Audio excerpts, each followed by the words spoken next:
What's up, Islanders? Dreadnought Ryan here. Welcome back to the Island of Misfit Toy Collectors. And I've got two new figures. My wife and son decided to get me a couple new Joes for my birthday. So thanks to the CMD store, I was able to pick up Grunt and Lowlight. And that's who we're going to review today. So let's go ahead and get started. And we will review Mr. Robert Grunt Graves first. Overall, let's look at the box. It's the box art that we've seen in the past from the Joe team. Again, you get a breakdown of the accessories.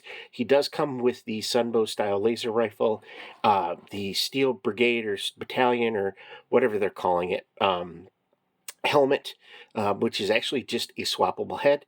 He'll come with his helmet, an M16 type of rifle or AR-15, and then of course that laser rifle. Love the figure photography art on it as well. Look like it's a down Huey or Blackhawk. You do get Robert Graves artwork here. He is number 7. It does come with the QR code, and then again, here is his specialties or his attributes. On the back, it's going to give you the size of the figure, of course, the accessories, and some of the cool features that he does come with. The side just does have the art. Let's go ahead and take a look at the figure. Overall, for Grunt being one of the OG 13 and just basically supposedly being a trooper, this is an actually really good figure. The helmet does come off. He has a really nice head sculpt. I think it makes up for the whole Falcon debacle, but I do like the head sculpt, the painting, great detail on his eyes as well. The helmet, which we've seen used in the past with some of the other Joes. I like that it's an updated Special Forces style helmet. He does come with the knife here. It is Robert Graves on his web gear, or his chest plate there.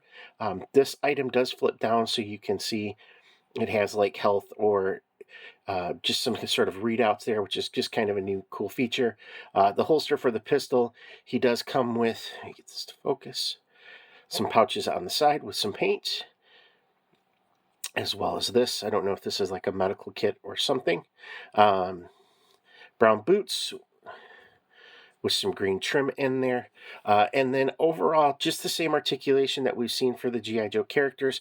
I do like this green base body. It looks to be kind of a mix of Stalker and then some other possibly new parts. Let's go ahead and look at accessories. And he does come with a number of accessories for a figure. Let's start with this. This is the Battalion. I'm going to kill it. It's always going to be Steel Brigade to me. Old school Joe fan. But I love what they've done with the helmet. This is actually a swappable head, so it doesn't go over Grunt's face, but you can pop it on other Joe figures if you want to. Again, it did say he did come with, this is his helmet, some nice detail here. We've seen a version like this for Roadblock as well as for Rock and Roll. It does have some paint apps to it, some nice sculpting. Again, for the rifles that he comes with, this is like the M16/AR style rifle. Does have a little scope on the top. Magazine does come out as well too. Just a kind of a nice update. But the item that I'm actually probably most excited about is the Sunbow style laser rifle. Just some great detail on this particular item. Love the paint app work on the sides for the green. Let's just try this another way. Get it to focus here. There we go. Just a nice callback to it. So I hope to see more of these in the line, or if the Joe team can put these out in a weapon packs and we can definitely get gung-ho a gun, would be cool. He does come with a little knife, which we've seen him multiple times with the Joes. A handgun, almost kind of like a 1911 45 style handgun. Pretty nice. And then, of course, the backpack. You can see it does have some nice sculpting and texture on it. And again, it does have the pegs on the side so that you can mount the rifles through the triggers, so that does allow Grunt to carry all of his weapons. It is standard, again, articulation, so he does have the double jointed elbows and knees, they are pinless. The standard ab crunch that we've seen with the Joe line, the only problem is he has his chest plate on his web gear, so he doesn't get much movement there. The ball joint to the neck and then to the head. Of course, he has the ball joint to the waist, drop down hips. Again, the double pinless knees and joints. So overall, just a really nice figure. If this is one of the green shirts that you want to use for troop building, I think it's a great opportunity to do that. For me, though, he's going to be Grunt, and I'm happy to have him. Next up is, as many of you know, my favorite G.I. Joe is Zartan, and he's always been that. But however, I believe it was 86, and I apologize if I'm not getting this wrong, 86, I believe, was when Lowlight came and joined the G.I. Joe line. And from that point forward, he became my favorite Joe. I love the sniper. His outfit was just kind of different and cool, and with this homage to the classic Lowlight, I just think the Joe team just did an amazing job with it as well too. This is not the rifle that he does come with. I am decking him out with a rifle that I've been waiting a long time to add to him, which is through the Gridiron's Barrett 50 cal, just because I think it is cool to have that for Lowlight. But let's go ahead and take a look at Lowlight. The goggles do come off. So if you don't want the goggles, which we can, they come right off. Just a really nice... Oh, come on, focus here for me. Just a really nice head sculpt. Now, if you remember in the Sunbow cartoon where Lowlight had issues with nightmares, and this figure kind of does have like that... he hasn't slept much look. But just an amazing sculpt, paint apps on his head. You do get a little bit of a wash into his hair. The hat does not come off. The other nice thing I've noticed with this is he does have pretty decent motion for his neck. Because he is a sniper, you want to be able to tilt that head up. It is the dumbbell peg in the neck. So it might have been a little bit better if it was the hinge.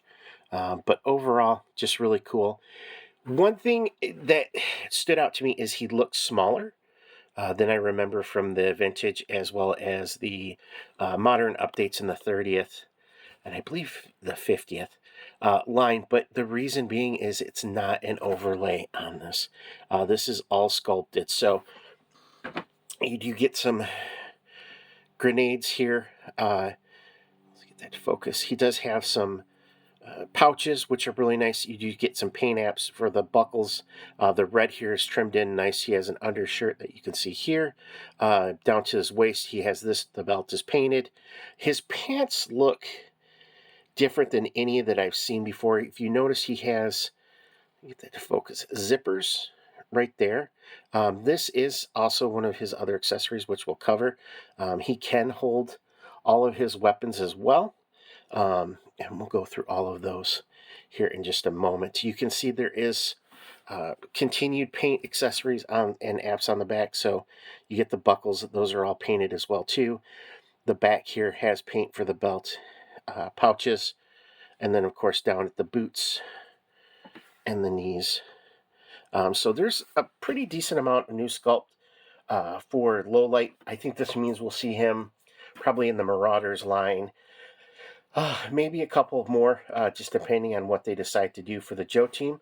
But let's go ahead and take a look at his accessories. Like I said, he does have the goggles, which you can see here. They do fit on. They are a softer plastic, so they do slide over his head. I'm not worried about them breaking.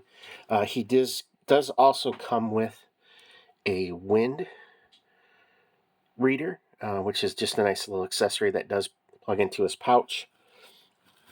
He does come with a knife as well too. Nice silver painted on the side. Oops. And here I'm dropping it. Get it to focus. And then, of course, his backpack. Really nice throwback to the modern style that we had seen in the past. It does have side mounts here for different weapons. This will fit his machine pistol. So again, Low Light can carry all of his weapons. Really nice sculpting on it. Now, there's not a wash on this particular item. That might have been nice to see some more details on that, but you know, I'm not gonna fret about it too much. This is the case for his sniper rifle. Let's get the focus. Some really nice detail in this as well too. Looks like it has pouches and stuff on the side. It does have this peg here on the back. This is what actually, I can speak, pegs into Low Light's back, because this port here allows you to port in the backpack. So again, he can carry all of his accessories all in one. Now, this is a sniper style rifle, and it is pretty snug to get this open. It has some decent clips on it, so without me spilling everything all over the place, as you can see,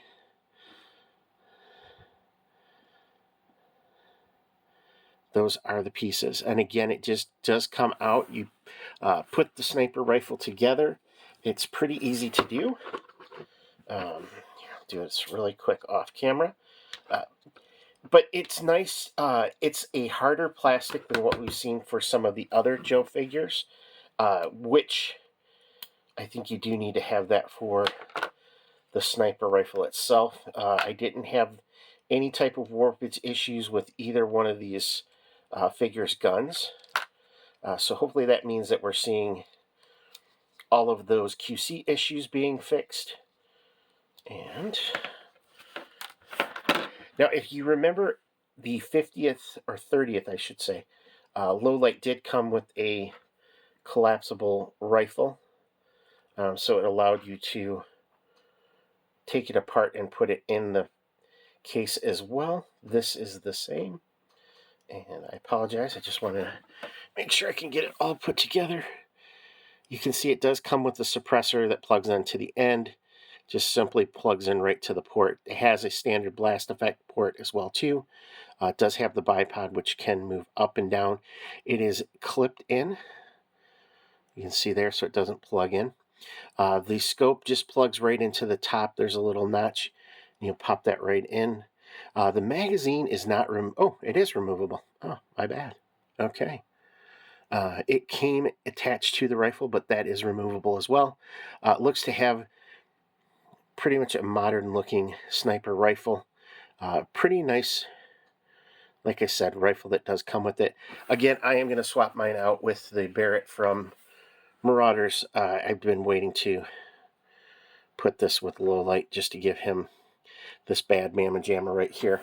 But, oh, well, the one thing I forgot to look at, the artwork on the box. Again, we've seen this before. It's just some nice figure photography art for Low Light. He is number 86 in the line. His QR code and his attributes here down at the bottom. Get the focus. He's a little bit over 6.3 inches tall. And again, the extra features that you'll see that will come with it. Again, the box art on Low Light is pretty cool. I like it. I really like the figure, though. I think probably right now he's one of my favorite Joe figures. This is also the machine pistol that he comes with as well. I don't know if this is really like a real world or not, but it's a hodgepodge of one. How about that? The magazine does come out, so you can just pop that in. It has pretty decent molding on it too. I'm thinking I'm going to grab an Uzi or something from either JNS Army or Marauders, or just go through and see what I have in my backlog of weapons for my action figures. So overall, both of these figures I think are great additions to the classified line. If you've ordered them, be on the lookout. Hopefully you'll start seeing them soon. Again, I got these for the CMD store. Shipping was actually really quick. Just a really nice birthday present surprise from my family. And again, overall, both great figures. Grunt is absolutely amazing. Low Light is the chef's kiss. Just absolutely knocked it out of the park. Nice update, but still a nice callback to the O-ring, and then of course into the modern line as well. So hope you guys have been enjoying the Joe news. I know PulseCon is right around the corner, which means more pre-orders for all of us classified fans, and for folks who like some of the other brands. I think it's going to be a busy weekend for that. But wherever you're at on the island of Misfit Toy Collectors, I hope you guys are having a great day, morning, night, whatever it is. And more importantly, yo, Joe.